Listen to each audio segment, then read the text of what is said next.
मेरे बच्चे, आज भी मैं नंबरों की बात नहीं करूँगा। आज मैं उस खामोश लड़ाई की बात करूँगा जो एग्ज़ाम के दिन तुम्हारे अंदर चलती है, जब तुम गेट के बाहर खड़े होते हो और दिल की धड़कन कानों में सुनाई देने लगती है, जब हाथ में एडमिट कार्ड होता है और दिमाग में 100 ख्याल एक साथ दौड़ रहे होते हैं, जब तुम्हें याद आता है कि कितनी रातें जाग कर तुमने किताबों के पन्ने पलटे थे, कितनी बार आंखें भारी होने के बाद भी तुमने खुद से कहा था, बस थोड़ा और। जब तुम्हें याद आता है कि मम्मी ने चाय रखी थी, पापा ने चुपचाप पूछा था तैयारी कैसी है और तुमने मुस्कुराकर कहा था ठीक है, लेकिन अंदर कहीं डर बैठा था कि अगर सब भूल गया तो क्या होगा। और फिर वही होता है, जैसे ही एग्ज़ाम हॉल में कदम रखते हो सब कुछ अचानक भारी लगने लगता है। कुर्सी ठंडी लगती है, पेन हाथ में अजीब सा लगता है और सामने पड़ा कागज़ किसी पहाड़ जैसा दिखने लगता है। दिमाग कहता है सब याद था, अभी तक तो सब ठीक था, फिर अभी क्या हो गया। और उसी पल तुम खुद को कमज़ोर समझने लगते हो, लेकिन सच ये है कि तुम कमज़ोर नहीं हो, तुम थके हुए नहीं हो, तुम्हारा दिमाग धोखा नहीं दे रहा, तुम्हारा दिमाग बस स्ट्रेस में चला जाता है। और जब स्ट्रेस बढ़ता है तो ब्रेन खुद को बचाने के मोड में डाल देता है, जहां उसे लगता है कि अभी जान बचाना ज़रूरी है, रिजल्ट नहीं।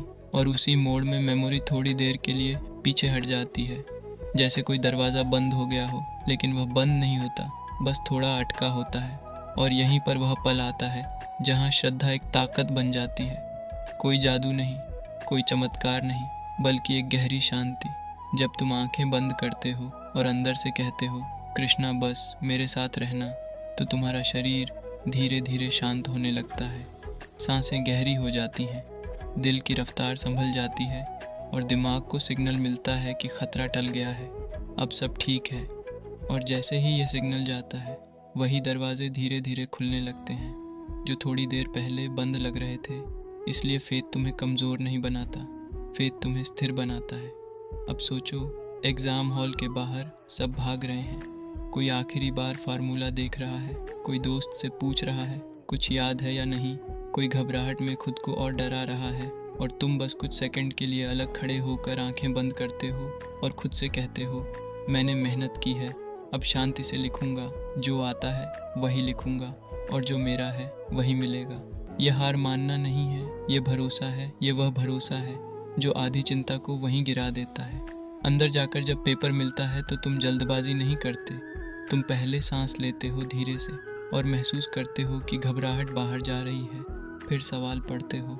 अगर पहला सवाल कठिन लगता है तो तुम खुद को डांटते नहीं, तुम खुद को डराते नहीं, तुम बस उसे छोड़कर आगे बढ़ जाते हो, क्योंकि तुम्हें पता है कि दिमाग को कभी कभी जगह चाहिए।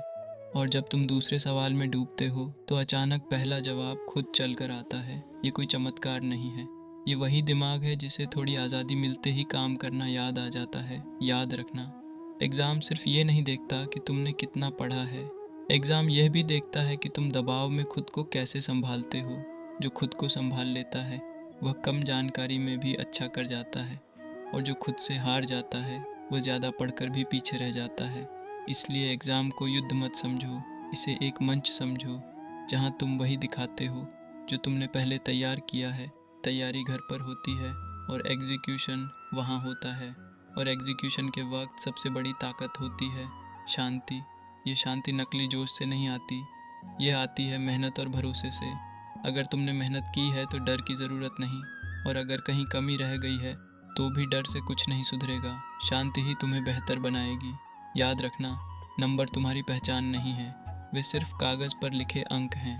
तुम्हारी असली पहचान तुम्हारी कोशिश, तुम्हारी ईमानदारी और तुम्हारी बढ़त है। भगवान भी तुम्हें नंबरों से नहीं, तुम्हारी नीयत से देखते हैं। इसलिए अगली बार जब एग्ज़ाम का दिन आए और तुम गेट के बाहर खड़े हो तो बस इतना कहना, मैं तैयार हूँ, मैं शांत हूँ और मैं अपना सर्वश्रेष्ठ दूंगा। फिर अंदर जाना, मुस्कुराना, सांस लेना और लिखना शुरू करना, क्योंकि जब अंदर शांति होती है तो बाहर का प्रदर्शन अपने आप बेहतर हो जाता है।